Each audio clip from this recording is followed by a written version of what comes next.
कहां जा रहा है? यहां से निकल। मैं भाषण दे सकता हूँ। बेटा, ये लाल किला है, तेरा स्कूल नहीं। मैं बोल सकता।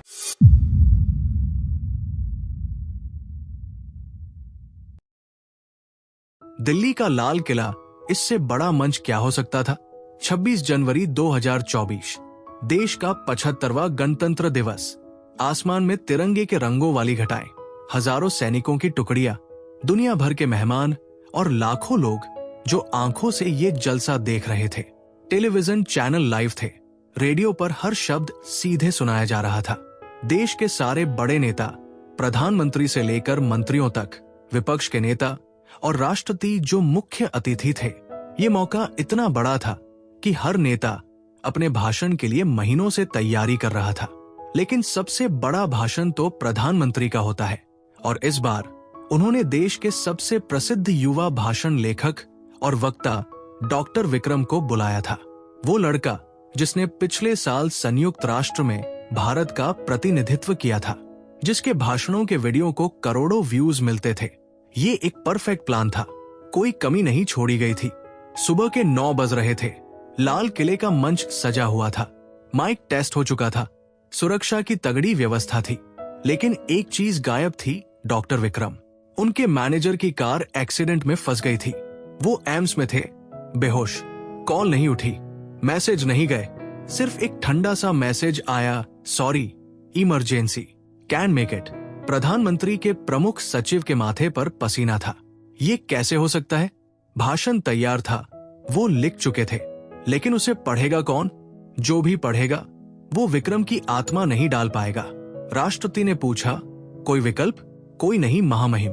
हमने देश के टॉप 5 वक्ताओं को कॉल किया, कोई भी अभी यहाँ नहीं पहुंच सकता, सभी दूर है। मौका टिक टिक करता जा रहा था। भाषण का समय सुबह 10 बजे था, 90 मिनट बचे थे। लाल किले के पिछले हिस्से में, जहां सिक्योरिटी की छोटी गेट थी, एक लड़का कूड़े के डिब्बे के पास खड़ा था। उसने वहीं से भाषण की तैयारी देखी थी। वो भिखारी नहीं था, लेकिन लोग उसे भिखारी ही समझते थे। उसका नाम था आकाश। उम्र शायद 14 या 15। वो जानता भी नहीं था सही से, कागजों पर कोई रिकॉर्ड नहीं था। उसके कपड़े फटे हुए थे, एक पुराना स्वेटर जो किसी से मिला था, उसके नीचे एक कुर्ता जो रंग उड़ा हुआ था। पैंट इतनी लंबी नहीं थी, उसके घुटने दिख रहे थे। चप्पल तो थी ही नहीं, वो नंगे पांव था। लेकिन उसकी आंखों में कुछ और ही था, एक चमक, एक जिज्ञासा, एक भूख। भूख भोजन की नहीं, ज्ञान की। वो लाल किले के बाहर रहता था, वही एक झुग्गी में जहां उसकी दादी थी। उसने कभी स्कूल नहीं देखा, लेकिन उसने हर भाषण सुना था। हर बार जब कोई नेता लाल किले पर आता, वो किसी तरह से नजदीक खड़ा हो जाता। सुरक्षा वाले उसे भगा देते, लेकिन वो फिर आ जाता। आज जब उसने सुना कि मुख्य वक्ता नहीं आएगा, तो उसके कान खड़े हो गए। उसने सुना कोई विकल्प नहीं, कोई भी ऐसा नहीं जो इतने बड़े मंच पर इतने बड़े नेताओं के सामने भाषण दे सके। उसी पल आकाश ने कूड़े का डिब्बा छोड़ दिया। वो सीधे उस ग्रुप की तरफ बढ़ा जहां प्रमुख सचिव खड़े थे। सुरक्षा कर्मियों ने तुरंत उसे रोक दिया। कहां जा रहा है? यहां से निकल। लेकिन आकाश ने जोर से कहा, मैं भाषण दे सकता हूं। प्रमुख सचिव ने घूमकर देखा, एक फटे कपड़ों में लड़का, उसके पैर गंदे थे, बाल उलझे हुए थे।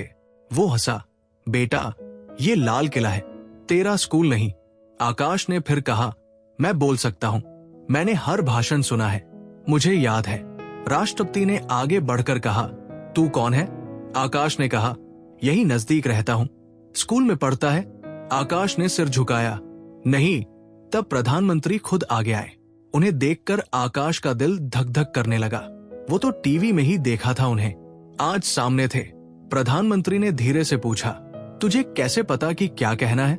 आकाश ने अपनी जेब से एक पुराना कागज का टुकड़ा निकाला। उस पर कुछ लिखा था। मैंने खुद लिखा था, पिछले साल 15 अगस्त को सुना था, तब से लिखने की कोशिश कर रहा हूं। प्रधानमंत्री ने वो कागज लिया। उस पर बचकानी लिखावट में कुछ बातें लिखी थी। गणतंत्र मेरे लिए क्या है? जब मैं भूखा हूं तो मुझे मुफ्त दाने वाली लाइन, जब मैं बीमार हूं तो झुग्गी के पास वाला अस्पताल जहां मेरी दादी को नहीं मिलता बेड, जब मैं स्कूल जाता हूं तो गेट के बाहर से देखता हूं कि बच्चे क्या पढ़ते हैं। गणतंत्र मेरे लिए यही है, जब मैं लाल किले पर आता हूँ तो सुरक्षा वाले मुझे दूर भगाते हैं, क्योंकि मेरी जेब में नाम है लेकिन कोई पहचान नहीं। प्रधानमंत्री ने वो कागज राष्ट्रपति को दिखाया। हॉल में सन्नाटा था। ये लड़का क्या कह रहा था? ये तो देश के सामने रखी सबसे बड़ी असलियत थी। प्रधानमंत्री ने आकाश की तरफ देखा। तुझे डर नहीं लगेगा? ये मंच बहुत बड़ा है, पूरा देश तुझे देखेगा। आकाश ने जवाब दिया, डर तो लगता है लेकिन बोलने से कम लगता है। ये वाक्य सुनकर प्रधानमंत्री की आंखों में चमक आ गई। ये वही भावना थी जो देश को आगे बढ़ाती है, डर के आगे जीत। ठीक है, तू बोलेगा, लेकिन एक शर्त है, तुझे वही बोलना है जो तेरे दिल में है, नकल नहीं, कोई तैयार भाषण नहीं। आकाश ने सिर हिलाया। मैं तो वही बोलूंगा जो मैंने देखा है। उस वाक्य के साथ इतिहास बनने वाला था। आकाश को तुरंत सुरक्षा चेक से गुजरना पड़ा। उसके कपड़े बदलने को कहा गया, लेकिन उसने मना किया। मैं इन्हीं कपड़ों में बोलूंगा, क्योंकि यही मेरी असलियत है। प्रधानमंत्री ने उसके कंधे पर हाथ रखा। तू सही कह रहा है, लेकिन अंदर ही अंदर आकाश का दिल ऐसे धड़क रहा था जैसे लाखों ढोल बज रहे हों। वो मंच की सीढ़ियां चढ़ रहा था। नीचे देखा तो लाल किले के विशाल मैदान में लाखों लोग, दूर दूर तक सिर और टीवी कैमरे जो हर कोने में लगे थे। वो माइक के पास पहुंचा। वो उससे ऊंचा था। एक टेक्नीशियन ने माइक का स्टैंड नीचे किया। साउंड चेक हुआ। आकाश ने हल्के से हाँ कहा। उसके कानों में शोर नहीं था, सिर्फ दिल की धड़कन थी, धक धक धक। प्रधानमंत्री ने उससे पहले मंच साझा किया। उन्होंने लोगों से कहा, आज हमारे साथ एक अतिथि वक्ता है। वो कोई बड़ा नेता नहीं है, कोई प्रोफेसर नहीं है, वो हमारे बीच से एक आवाज है। हजारों लोग चुप हो गए। हैरानी थी, आश्चर्य था। कौन था ये लड़का? आकाश ने माइक पकड़ा। उसके हाथ कांप रहे थे। उसने पानी मांगा। शायद राष्ट्रपति नहीं, उसे पानी का गिलास पकड़ाया। उसने एक लंबी सांस ली और फिर बोला, नमस्ते, मेरा नाम आकाश है। बस इतना सुनकर ही लोगों में हलचल हुई। ये तो बच्चा था और फटे कपड़े, लेकिन आकाश ने आंखें बंद कर ली।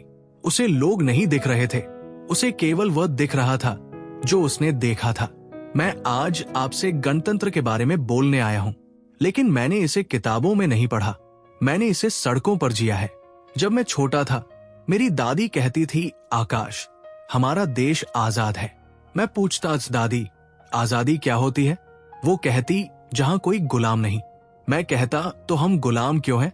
वो चुप हो जाती, क्योंकि मैंने देखा जब हमारी झुग्गी तोड़ी गई तो हम चुप रहे, क्योंकि हमें कोई सुनता नहीं था।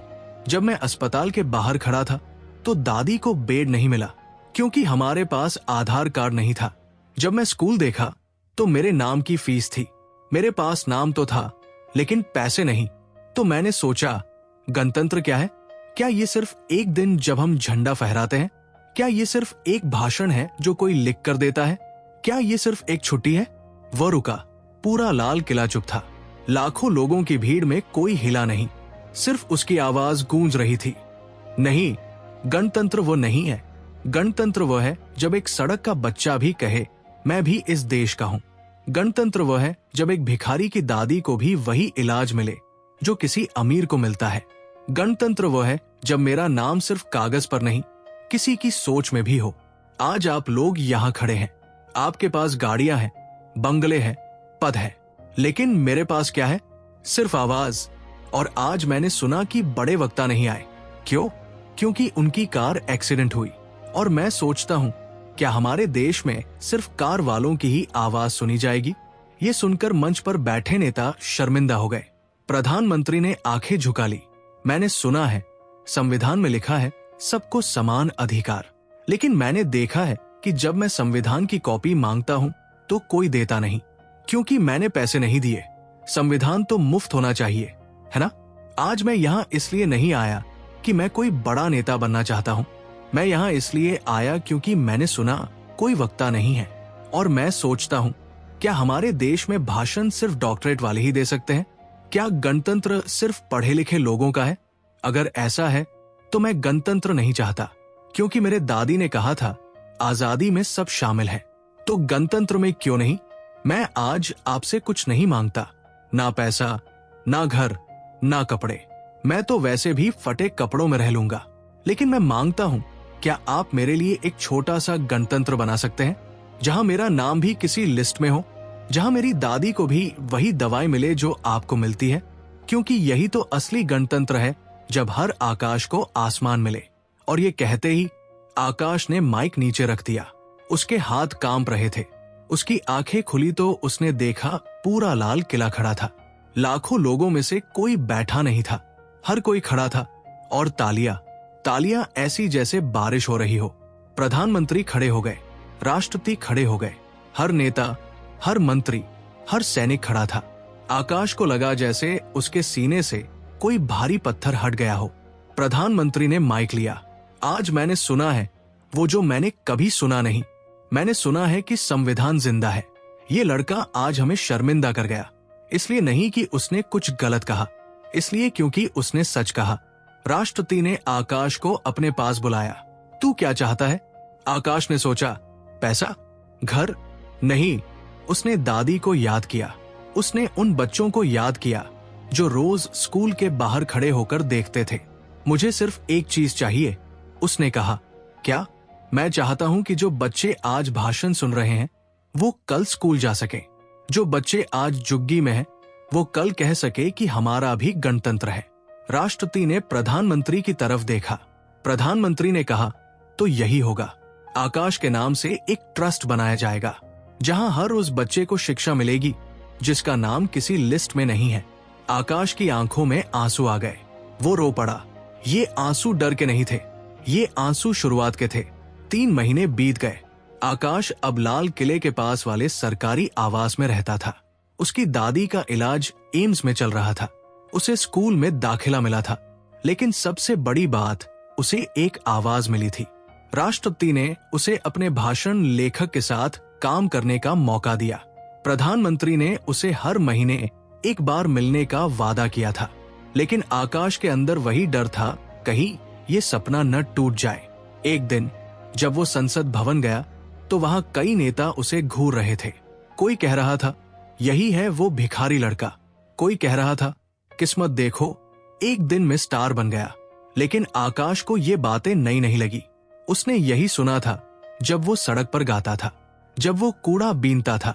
लेकिन आज वो मजबूत था, क्योंकि उसके पास एक मकसद था। 6 महीने बाद 15 अगस्त आया। आकाश फिर लाल किले पर था। इस बार वो मुख्य मंच पर नहीं था, वो नीचे आम लोगों के बीच खड़ा था। उसने देखा कि कैसे कुछ बच्चे जो उसकी तरह फटे कपड़ों में थे, सुरक्षा की बैरिकेड्स के पीछे खड़े थे। वो उनकी तरफ गया। क्या तुम लोग भाषण सुनना चाहते हो? उसने पूछा। एक छोटा लड़का, शायद 10 साल का, बोला, हमें अंदर नहीं जाने देते।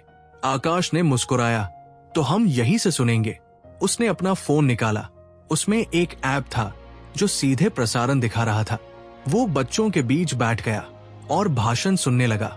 जब भाषण खत्म हुआ तो उस लड़के ने पूछा, भैया तुम कौन हो? आकाश ने कहा, मैं वही हूं जो तुम हो, बस मुझे एक मौका मिल गया और मैं चाहता हूं कि तुम्हें भी मिले। उसने उस लड़के का नाम पूछा, रोहन। चल रोहन, मैं तुझे एक जगह ले चलता हूं। और आकाश ने रोहन और सभी बच्चों को वही ले गया जहां उसे ले जाया गया था, एक स्कूल में, जहां उसका नाम लिखा गया बिना फीस के। 1 साल बाद आकाश की एक एनजीओ चल रही थी, आकाश का गणतंत्र। उसमें 500 से ज्यादा बच्चे थे। सभी के पास आधार कार्ड था, सभी स्कूल जाते थे, सभी कहते थे, हमारा भी गणतंत्र है। आकाश खुद अब दिल्ली यूनिवर्सिटी में पढ़ता था, राजनीति विज्ञान उसका लक्ष्य था। एक दिन वह भी उस मंच पर खड़ा होगा जहां से वो बोलेगा न कि भाषण बल्कि वादे। 26 जनवरी 2025 आकाश फिर लाल किले पर था। इस बार वो मुख्य मंच पर था, लेकिन अब वो फटे कपड़ों में नहीं था, साधारण कपड़ों में था, क्योंकि वो जानता था कपड़े बदल जाते हैं लेकिन आवाज नहीं। उसने भाषण दिया और इस बार उसने शुरुआत की उसी वाक्य से जो उसने 1 साल पहले कही थी, नमस्ते, मेरा नाम आकाश है और आज मैं आपसे गणतंत्र के बारे में बोलने आया हूं। पूरा देश खड़ा हो गया, न कि उसके लिए बल्कि उसके सपने के लिए। आकाश ने जो संबोधन खत्म किया तो उसने नीचे देखा। वही लड़के खड़े थे जो 1 साल पहले उसे घूरते थे, जो कहते थे यही है वो वायरल लड़का, लेकिन आज वे उसके साथ आए। एक ने कहा, भाई हम भी तुम्हारी तरह कुछ करना चाहते हैं। आकाश मुस्कुराया, तो शुरुआत यही से करो। उसने उन्हें अपनी झुग्गी वाली जगह ले जाया, जहां अब एक स्कूल बन रहा था, जहां लिखा था हर आकाश को आसमान। रोहन, वो छोटा लड़का, अब उस स्कूल में 5वीं कक्षा का टॉपर था। उसने आकाश से पूछा, भैया मैं भी वो भाषण दूंगा जो तुमने दिया था? आकाश ने कहा, नहीं, तू वो भाषण दे जो तेरे दिल में है, क्योंकि गणतंत्र तभी मजबूत होता है जब हर आवाज सुनी जाए। इस कहानी का अंत नहीं है, क्योंकि आकाश अभी भी लिख रहा है। वो हर 26 जनवरी को लाल किले पर जाता है, न भाषण देने के लिए, न मंच पर चढ़ने के लिए। वो जाता है उन बच्चों के पास जो अभी भी बैरिकेड्स के पीछे खड़े होकर देखते हैं।